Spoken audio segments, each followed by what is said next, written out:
Welcome to our channel. Today we how to verify geolocation UX with Google Maps platform, beginner guide step by step clearly. To verify geolocation user experience with Google Maps platform, start by creating a Google Cloud account. Once you have an account, navigate to the Google Cloud console. Select or create a new project within the console. Enable the Google Maps JavaScript API for your project. Next, go to the Credentials section to create an API key. Make sure to restrict the API key to prevent unauthorized use. Now, open your preferred code editor and create a new HTML file. In the HTML file, include the necessary script tag to load the Google Maps JavaScript API. Input your API key within the script tag to authenticate your requests.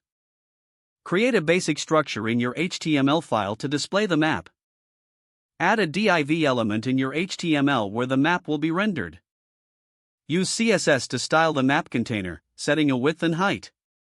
In the JavaScript section, initialize the Google Maps object.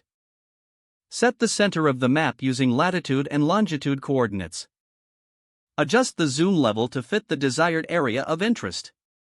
To verify geolocation, utilize the Geolocation API to get the user's current location. Incorporate error handling to manage situations where geolocation is not supported or allowed. Once you have the user's location, pass the coordinates to the Google Maps object. Set the map view to the user's location using the setCenter method. Add a marker to indicate the user's position on the map. You can customize the marker's icon for better visibility. Implement an event listener to detect when the user taps the marker. When the marker is clicked, display an info window with relevant information. Test the functionality in your web browser to see if the geolocation experience performs as expected. Adjust the map settings as necessary based on your observations. Make sure to check for mobile responsiveness to ensure the experience is consistent across devices. Continue refining the user interface to improve clarity and ease of use. Once satisfied, document your findings to help future users understand the verification process. Don't forget to like this video and subscribe to our channel for more step-by-step tech guides.